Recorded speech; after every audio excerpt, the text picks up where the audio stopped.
राधे बाबा जी भी हमारे बीच में पधारे हैं। गीता आश्रम से आदरणीय हमारे भानु जी शर्मा साहब पधारे, आप भी आगे पधारो। गीता आश्रम आपके सानिध्य पिछले बार मेरी कथा हुई थी, भानु जी पधारिए पधारिए। तो उनका हार्दिक स्वागत अभिनंदन। लगे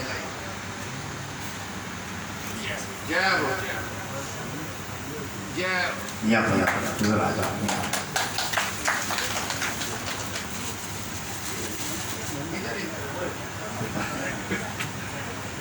क्या बोले गुरुदेव वेद व्यासानंद जी महाराज की जय। उधर से हाथ लग जाएगा।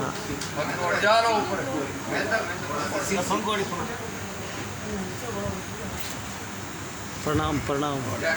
आइए ऊपर ऊपर। जैसे कहा जाता है कि संत, कई बार लोग सोचते हैं कि कोई एक विशेष वस्त्र में होंगे तो उनको तो दूर से पहचान जाते हैं कि ये संत भगवान है, परंतु वास्तव में संत जिनका हृदय ऐसा हो कि जो सबके संताप दूर करते, जैसे जो गीता आश्रम के संस्थापक पूज्य गुरुदेव अनंत श्री विभूषित ब्रह्मलीन वेद व्यासानंद सरस्वती जी महाराज, किसी का भी शरीर होता है, एक दिन पंच महाभूत का शरीर पंच महाभूत में मिल जाता है, लेकिन उन संतों की जब लीला संवरण हो जाता है और उनके जो उद्देश्यों को सतत चला रहे होते हैं, अखंड गंगा धार प्रवाह हुआ, तो उनको माननीय भानु मित्र जी कहो, डॉक्टर साहब कहो, और भी जिस अनेकों नाम से जाना पहचाना जाता है। और हमारे ही बीच में दिल्ली से बाबा महेश जी भी पधारे हैं, उनका भी हार्दिक स्वागत अभिनंदन। और हमारे ही बीच में और अनेक गणमान्य संत पधारे हैं, उनके श्री चरणों में विनती और प्रार्थना। जैसे भक्तिमती माता बहन ने कितना अच्छा भजन गाया, भजन में पूरा कथा का सारांश छुपा हुआ था। भजन का एक शब्द था, संगीत लगता है कई बार कोई एक भी शब्द कोई पकड़ ले कि भगवान आपके चरणों पर हमारा सिर झुक जाए। यही श्रीमद् भगवत गीता में 18 अध्याय में उसका जो सारांश है। अर्जुन जब धर्म संकट में था, मैं क्या करूं और क्या न करूं, क्या उचित है और क्या अनुचित है, क्या लाभ है और क्या हानि है, जब ऐसे संकटों पर घिरा हुआ था तो भगवान ने एक ही शब्द कहा, सर्वधर्मान परित्यज्य, सर्वधर्मान परित्यज्य माम एकम शरणं व्रज, माम एकम शरणं व्रज, अहं त्वं सर्व पापेभ्यः मोक्षयिष्यामि मा शुचः। और इसी शब्दों को जब बहुत बड़े विद्वान मुर्गनाथ रमण महर्षि के पास में पहुंच गए कि महाराज बहुत कथा सुनी है, बहुत कथा कहते हैं, बड़े शास्त्र ग्रंथ पढ़े हैं, लेकिन कर्मों का ऐसा जाल है कि जैसे पुराणों पर हम पढ़ते हैं, बड़े बड़े धर्मात्मा राजा भी कहीं बार इस कर्मों के जाल से उस पर उलझ जाते हैं। ठीक है, हे प्रभु ये ईश्वर, आप कुछ ऐसे बताइए कि कर्म करते हैं तो कुछ ना कुछ उसमें धूमें न इव आवृता, कि कुछ धुएं से आवृत है, और कर्म नहीं करते तो अपने शरीर का भी निर्वाह नहीं करता। तो पूज्य रमण महर्षि जी ने एक ही कहा, ईश्वर अर्पितम नेच्छया कृत अमृतम चित्त सौदकम मुक्तिकारकम। जैसे कथा पे बैठते हैं तो उसमें केवल एक लक्ष्य हो कि हम उस ईश्वर के निमित्त ही आए हैं, उस ईश्वर के निमित्त ही बैठे हैं। जब वो ईश्वर लक्ष्य होगा तो उससे मान मिलने पर अभिमान नहीं होगा और मान न मिलने पर विषाद नहीं होगा और वो भक्त समता में टिक जाएगा। जिसको कहा गया है कि भगवान क्या कहते हैं कि कौन सा भक्त मुझको प्रिय है। सब भगवान की भक्ति करते हैं, आराधना करते हैं, उपासना करते हैं। मंदिर में बड़ी भीड़ लगी रहती है कि नहीं पहले अपने को ठाकुर जी के दर्शन करने, पहले अपने को करने हैं। ठाकुर जी के दर्शन नहीं होते तो उसके लिए VIP पास भी देते हैं, अपना शक्ति और सामर्थ्य भी लगा देते हैं कि पहले हमारे को श्रीद्वारे में, बद्रीनाथ में, केदारनाथ में, किसी भी तीर्थ में पहले हमारे को दर्शन हो जाए। तो ठाकुर जी के हृदय में कौन है? सभी लोग उस ठाकुर जी को, इस ईश्वर को अपने हृदय में बैठाना चाहते हैं। लेकिन श्रीमद् भगवद गीता के 12 अध्याय में पूरा वर्णन है, सचा में प्रिया, सचा में प्रिया, सचा में प्रिया। वो भक्त मुझको अत्यंत प्रिय है। तुल्य निंदा स्तुतिर्मौनी संतुष्टो येन केनचित् अनिकेतास्तिर्मतिर् भक्तिमाना सच में प्रिया। कि जो भक्त उस ठाकुर जी के नाम से बड़े से भी बड़े मान को बचा ले, कह के तो मेरे ठाकुर जी की, मेरे भगवान की, मेरे ईश्वर की, मेरे गुरुदेव की कृपा है, और बड़े से बड़ा भी अपमान मिल जाए, कथा मंडप से कह दिया जाए कि इन्होंने ही व्यवस्था को अव्यवस्थित करा, इतना भी अपमान हो जाए तो उसमें भी कथा में अपनी सेवा को देता है। किसके निमित्त? ईश्वर के निमित्त। तो भगवान ने कहा कि वो भक्त मुझसे अलग नहीं है और मैं उससे अलग नहीं।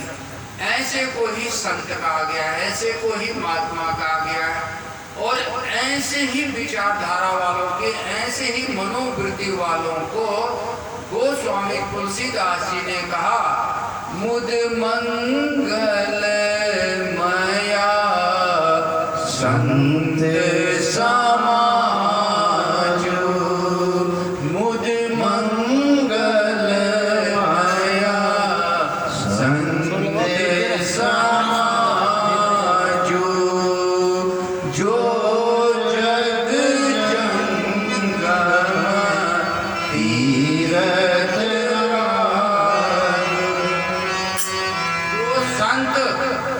भगवान की आनंद का, सुख का, शांति का कारण जो संत भगवान विराजे हैं तो एक शोभा है, अर्थात ईश्वर के निमित्त बैठे हुए ईश्वर की कथा हो। उनको संतों को पूरी रामायण कंठस्थ है, गीता कंठस्थ है, सब जो कथा हम बोल रहे हैं उनको सब ज्ञात है, लेकिन केवल मेरे ईश्वर की कथा हो रही है, मेरे भगवान की कथा हो रही है, मेरे ठाकुर जी की कथा हो रही है। तो इसलिए वो सब संत यहाँ पर विराजे हैं। तो इससे कथा पंडाल की भी शोभा होती है और साथ में जितने भी भक्त लोग बैठे हैं उनको भी भले ही कथा का कई बार सुनी होगी, लेकिन वो भी उसी ठाकुर जी के निमित्त यहाँ पर बैठे। तो जितने भी यहाँ पर कथा पर आते हैं, बैठते हैं, सुनते हैं, सुनाते हैं, वो केवल उस एक ईश्वर से संबंध के नाते आते हैं। जैसे कहा गया है, कबीर जी ने देखा कि इस संसार में कोई नहीं बसता, कथा सुन रहा है तो उसको भी कुछ ना कुछ मन में चल रहा है, जो कथा कर रहे हैं उनके मन में भी कुछ ना कुछ चल रहा है, हर एक के मन में कुछ ना कुछ विचार चल रहा है। क्योंकि मन की परिभाषा की गई है कि मन क्या है? संकल्प विकल्प आत्मकः मनः, कि जो संकल्प और विकल्प करता है वही तो मन है। और जब तक ये तन है तब तक वो मन रहेगा ही, और जब तक वो मन रहेगा तो कुछ ना कुछ मन में वो संकल्प विकल्प चलते रहेंगे। और जब तक संकल्प विकल्प चलते रहेंगे तब तक सुख दुख होता रहेगा।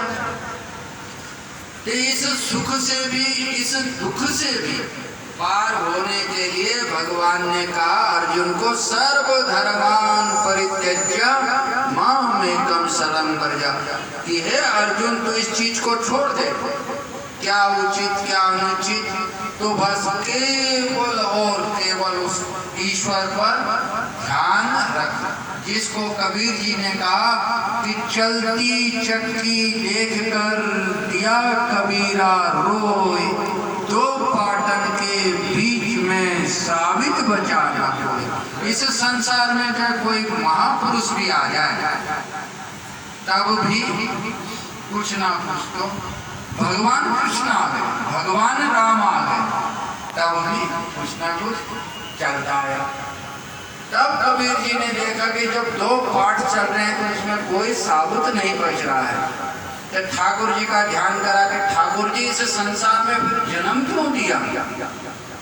ठाकुर जी का ध्यान करा, कभी भी जीवन में कोई संकट आए, विपत्ति आए, मुसीबत आए, एक बार मुस्कुरा जाए मन ही मन में कि मेरे ठाकुर जी ने, मेरे भगवान ने, मेरे ईश्वर ने, मेरे गुरुदेव ने इतनी कठिन प्रश्न हमको पूछा है, तो उस कठिन प्रश्न का उत्तर हम कैसे दें। तो उस कठिन प्रश्न का उत्तर व्यक्ति शांत रहे, प्रसन्न चित्त रहे, आनंदित रहे, और उस समस्या का समाधान उसको अवश्य मिलेगा। यदि वो हाथ छोड़ देता है, पैर छोड़ देता है, घबरा जाता है, चिंतित हो जाता है, व्यथित हो जाता है, किसी अन्य व्यक्ति को दोषारोपण करने लगता है, तो उसकी बल बुद्धि स्थिर हो जाती है। लेकिन किसी ने कितना भी अपमान करा, किसी ने कितना भी व्यवधान डाला, मन में वही ठाकुर जी के दर्शन हो कि मेरे ठाकुर जी उस व्यवधान के रूप में आए हैं और मेरे ही ठाकुर जी सहयोग के रूप में भी आ रहे हैं। व्यवहार की भांति होता रहे, लेकिन दृष्टि, जो कबीर जी ने कहा कि चलती चक्की देखकर दिया कबीरा रोए, दो पाटन के बीच में साबित बचा ना कोई। तो फिर कबीर जी को उस भगवान की कृपा से बुद्धि सूझी, विचार आया, उस ईश्वर का, उस ठाकुर जी का, उस परमात्मा का प्रकाश बुद्धि में आया। तब कबीर जी ने कहा चलती चक्की चले तो चलन दे, जो धूरी से लगा रहे तो बाल न बांका हो। श्यावर रामचंद्र भगवान। संसार चलता आया है, चल रहा है, चलता रहेगा। नाते रिश्ते सगे संबंधी कुछ बनते जाते हैं, कुछ बिछड़ते जाते हैं। संसार ऐसे ही चलता आया है, चल रहा है, चलता रहेगा। लेकिन जिसकी कृपा से सब खेल चल रहा है, उस पर दृष्टि रहेगी तो कभी भी कोई दुर्घटना घटेगी नहीं। दृष्टि हटी और दुर्घटना।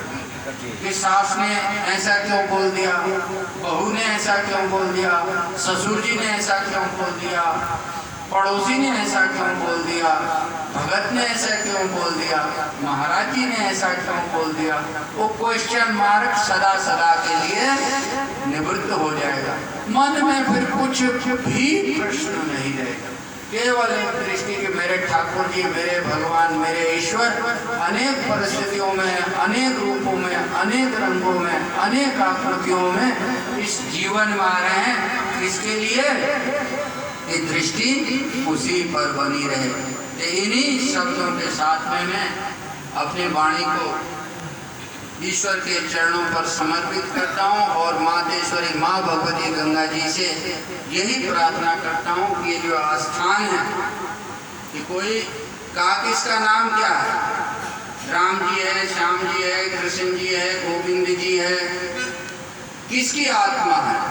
कि तब आया सर्व आत्मा की सभी का है, सर्वजन हिताय और सर्वजन सुखाय के आश्रम का यही उद्देश्य है कि भजन चलता रहे, कीर्तन चलता रहे, स्वाध्याय चलता रहे, चिंतन चलता रहे, मनन चलता रहे, और आश्रमों का यही उद्देश्य रहता है। कोई भी आश्रम बनाता है एक ही उद्देश्य रहता है कि बस उस ईश्वर का जप तप ध्यान भजन होता रहे। इन्हीं शब्दों के साथ में मैं अपनी वाणी को विराम देता हूँ और मातेश्वरी माँ भगवती गंगा जी से यही प्रार्थना करता हूँ कि मातेश्वरी माँ भगवती गंगा आपका यश, आपकी कीर्ति जैसे शास्त्रों में कही गई है कि गंगा जल कणिका पीता तस्य क्रियते यमेन न चर्चा, कि सभी के हृदय में है मातेश्वरी माँ भगवती गंगा जी आपके श्री चरणों के प्रति दृढ़ श्रद्धा, दृढ़ भक्ति, दृढ़ विश्वास और दृढ़ आस्था बना रहे।